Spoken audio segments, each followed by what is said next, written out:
ஆறாவது நாள் பயிற்சி. மாயாஜாலமாய் வேலை செய்யும் ஒன்று. உங்ககிட்ட இருக்கும் திறமைய அல்லது நீங்க மேற்கொள்ளக்கூடிய நடவடிக்கைய உங்களால எவ்வளவு முடியுமோ அவ்வளவு தூரம் எடுத்துட்டு போங்க. முன்பு ஒருபோதுமே அது அடைந்திராத தூரத்தை அடைய வையுங்க. அப்போது அது மாயாஜால தளத்திற்கும் வலுக்கட்டாயமா தள்ளப்படும்.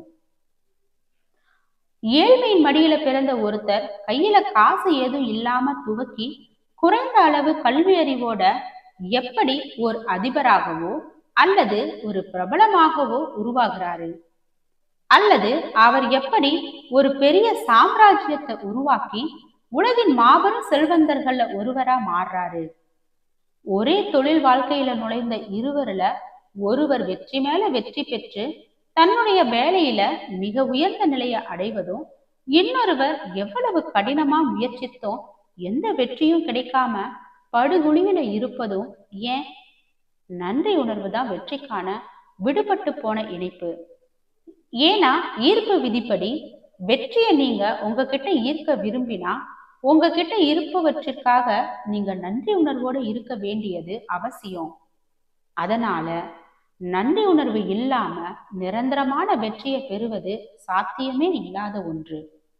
உங்களுடைய வேலையிலோ அல்லது தொழிலிலோ வெற்றியை கொண்டு வருவதற்கு அல்லது வாய்ப்புகள், பதவிகள், பதவி உயர்வுகள், பணம், புத்திசாலித்தனமான யோசனைகள், உத்வேகங்கள் மற்றும் பாராட்டுகள் போன்ற நல்ல விஷயங்களை அதிகரித்துக் கொள்வதற்கு உங்கள் வேலை அல்லது தொழில் குறித்து நன்றி உணர்வோடு இருக்க வேண்டியது இன்றியமையாதது. நீங்க எவ்வளவு அதிக நன்றி உணர்வோடு இருக்கிறீர்களோ அவ்வளவு அதிகமானவற்றை நீங்க பெற்றுக்கொள்வீங்க. உங்களுடைய வாழ்க்கையில நீங்க எதை அதிகரிக்க விரும்பினாலும் சரி, ஏற்கனவே உங்ககிட்ட இருப்பவை குறித்து நீங்க நன்றி உணர்வோடு இருக்க வேண்டும் என்பதுதான் இப்போது உங்களுக்கு புரிஞ்சிருக்கும். யாரிடம் நன்றி உணர்வு இருக்குதோ அவங்களுக்கு அதிகமா கொடுக்கப்படும், அவங்களுக்கு அபரிவிதம் உண்டாகும். யாரிடம் நன்றி உணர்வு இல்லையோ அவர் வசம் ஏற்கனவே உள்ளதும் எடுத்துக்கொள்ளப்படும். நீங்க உங்க வேலை குறித்து நன்றி உணர்வோடு இருக்கும் போது நீங்க தானாகவே உங்களுடைய வேலையில அதிக உழைப்பை கொடுப்பீங்க. அவ்வாறு நீங்க அதிகமா கொடுக்கும் போது உங்களுக்கு வரும் பணத்தையும் வெற்றியையும் நீங்க அதிகரித்துக் கொள்றீங்க. உங்களுடைய வேலை குறித்து நீங்க நன்றி உணர்வை கொண்டிருக்கவில்லை அப்படின்னா நீங்க குறைந்த உழைப்பை கொடுப்பீங்க. அவ்வாறு நீங்க குறைவா கொடுக்கும் போது உங்ககிட்ட திரும்பி வருவதும் குறைவாதான் இருக்கும். அதன் விளைவா உங்களுடைய வேலையில நீங்க ஒருபோதும் மகிழ்ச்சியா இருக்க மாட்டீங்க. நீங்க கொடுக்க வேண்டியதை விட அதிகமா நீங்க ஒருபோதும் கொடுக்க மாட்டீங்க. உங்களுடைய வேலையோ அல்லது தொழிலோ அப்படியே தேக்கமடைஞ்சு இறுதியில சீரழிஞ்சிடும். இதன் காரணமா நீங்க உங்களுடைய வேலையை இழக்கக்கூடும்.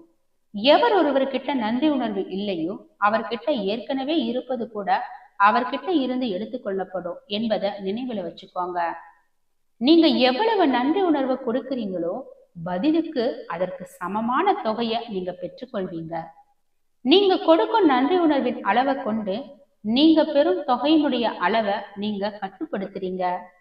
நீங்க ஒரு தொழிலதிபரா இருந்தா உங்களுடைய நன்றி உணர்வின் அளவை பொறுத்து உங்களுடைய வியாபாரத்தின் மதிப்பு அதிகரிக்கும் அல்லது குறையும். உங்களுடைய வியாபாரம், உங்களுடைய வாடிக்கையாளர்கள், உங்களுடைய ஊழியர்கள் குறித்து நீங்க எவ்வளவு அதிக நன்றி உணர்வோடு இருக்கிறீர்களோ உங்களுடைய வியாபாரம் அவ்வளவு அதிகமாக வளரும், அவ்வளவு அதிகமா அதிகரிக்கும். தொழிலதிபர்கள் நன்றி உணர்வோடு இருப்பதை நிறுத்திட்டு கவலைப்படுவதை தேர்ந்தெடுக்கும் போதுதான் வியாபாரம் கீழ் நோக்கி போகுது.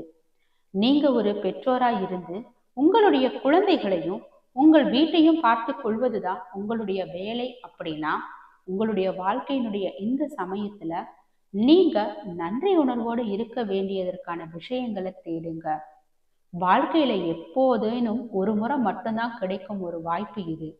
இந்த நேரத்துல உங்களால நன்றி உணர்வோடு இருக்க முடிஞ்சா நீங்க அதிக ஆதரவையும் அதிக உதவியையும் அதிக அழகான கணங்களையும் அதிக மகிழ்ச்சியையும் உங்ககிட்ட ஈர்ப்பீங்க. உங்களுடைய வேலை எதுவா இருந்தாலும் சரி, அதை நீங்க நேசிக்கணும். வேலைக்கு செல்வது குறித்து நீங்க உற்சாகமா இருக்க வேண்டும். வேறு எந்த விதமாகவும் நீங்க சிந்திக்க கூடாது. உங்களுடைய தற்போதைய வேலையை நீங்க நேசிக்காவிட்டாலோ அல்லது உங்களுடைய கனவு வேலையா இல்லாம போனாலோ முதல்ல உங்ககிட்ட இப்போ இருக்கும் வேலை குறித்து நன்றி உணர்வோடு இருப்பதுதான் நீங்க நேசிக்கக்கூடிய ஒரு வேலையை பெறுவதற்கான ஒரே வழி. இன்னைக்கு உங்களை மேற்பார்வையிடுவதற்கு உங்களுடைய கண்களுக்கு புலப்படாத ஒரு மேலாளர் இருப்பதா கற்பனை செய்துக்கோங்க. உங்களுடைய வேலையை பத்தி நீங்க கொண்டிருக்கக்கூடிய எண்ணங்களையும் உணர்வுகளையும் பதிவு செய்யறது தான் அவருடைய வேலை. தன் கையில ஒரு பேனா மற்றும் நோட்டு புத்தகத்தோட அந்த மேலாளர் இன்னைக்கு நீங்க போகக்கூடிய இடமெல்லாம் உங்களை பின்தொடர்வாரு அப்படின்னு கற்பனை செய்துக்கோங்க. உங்களுடைய வேலையில நன்றி உணர்வோடு இருப்பதற்கான ஏதேனும் ஒன்ன நீங்க கண்டுபிடிக்கும் ஒவ்வொரு முறையும் உங்களுடைய மேலாளர் அதை குறிச்சு வச்சுப்பாரு. உங்களுடைய வேலையில நீங்க நன்றி உணர்வோடு இருக்கக்கூடிய அதிகமான விஷயங்களை கண்டுபிடிப்பது தான் உங்களுடைய வேலை. நாளின் முடிவுல நீங்க நன்றி உணர்வு கொண்டிருக்கக்கூடிய விஷயங்கள் அடங்கிய ஒரு நீண்ட பட்டியல் உங்க மேலாளர்கிட்ட இருக்கும். அந்த பட்டியல் எவ்வளவு நீளமா இருக்குதோ அவ்வளவு அதிகமா மாயாஜாலத்தை கண்ணுக்கு புலப்படாத உங்கள் மேலாளரால உங்களுடைய வருவாய் வாய்ப்புகள், வேலை தொடர்பான வெற்றி, மகிழ்ச்சி, மன நிறைவு ஆகிய அம்சங்களுக்குள்ள கொண்டு வர முடியும். உங்களுடைய வேலையில நீங்க நன்றி உணர்வோடு இருக்கக்கூடிய அனைத்து விஷயங்களையும் பற்றி சிந்திச்சு பாருங்க. முதல்ல உங்ககிட்ட உண்மையிலேயே ஒரு வேலை இருக்கு அப்படின்னா உண்மையை நினைச்சு பாருங்க. ஒரு வேலைக்காக எதையும் கொடுக்க தயாரா இருக்கக்கூடிய வேலையற்ற நபர்கள் எத்தனையோ பேர் இருக்கிறாங்க என்பதை பத்தி சிந்திச்சு பாருங்க. தொலைபேசி, பிரிண்டர், இணையதளம், கணினி போன்ற உங்களுடைய நேரத்தை மிச்சப்படுத்தக்கூடிய கருவிகளை பத்தி சிந்திச்சு பாருங்க. உங்களோட வேலை பார்க்கும் மக்களை பத்தி, அவங்களோட நீங்க கொண்டிருக்கக்கூடிய நட்பை பத்தி நினைச்சு பாருங்க. உங்களுடைய அலுவலக வரவேற்பாளர்கள், உதவியாளர்கள், துப்புரவு தொழிலாளர்கள், பட்டுவாடா துறையில உள்ளவங்க போன்ற உங்கள் வேலையை சுலபமாக்கக்கூடிய நபர்களை பத்தி எண்ணி பாருங்க. உங்களுடைய சம்பள காசோலையை பெறும்போது எவ்வளவு நல்ல விதமா அது உங்களை உணர செய்யுது அப்படிங்கிறத பத்தியும், உங்களுடைய வேலையில நீங்க மிகவும் விரும்பி செய்யக்கூடிய உங்களுடைய மனங்கவர்ந்த அம்சங்களை பத்தியும் சிந்திச்சு பாருங்க. கண்ணுக்கே புலப்படாத உங்கள் மேலாளர் குறித்து வைத்துக் கொள்ளும் விதத்துல நீங்க நன்றி உணர்வோடு இருக்கும் பல விஷயங்களை ஒவ்வொன்றா சொல்லுங்க. அத இவ்வாறு தான் சொல்லணும்: நான் எதை குறித்து நன்றி உணர்வோடு இருக்கிறேன்.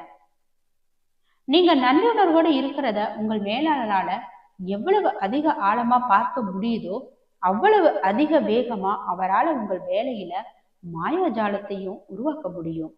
உங்களுடைய அலுவலக சூழல்கள் உடனடியா மேம்படும் விதத்துல உங்களுடைய வேலை குறித்து ஒரே நாள்ல அதிகப்படியான நன்றி உணர்வை உங்களால உற்பத்தி செய்ய முடியும்.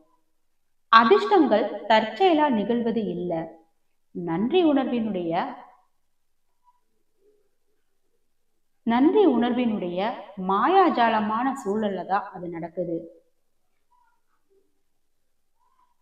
ஒரே நாள்ல அதிகப்படியான நன்றி உணர்வை உங்களால உற்பத்தி செய்ய முடியும். தற்செயலா நிகழ்வதில்லை. நன்றி உணர்வின் மாயாஜால சக்தியினுடைய விளைவுகள் தான் அது.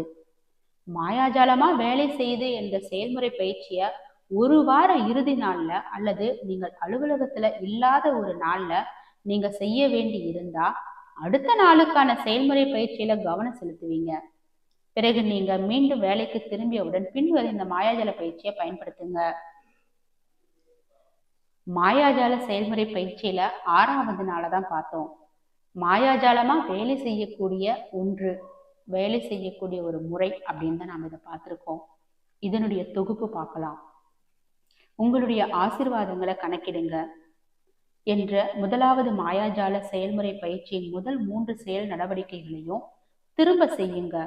10 ஆசீர்வாதங்களை பட்டியலிடுங்க. நீங்க ஏன் நன்றி உணர்வோடு இருக்கிறீங்க அப்படிங்கிறத எடுத்து எழுதுங்க.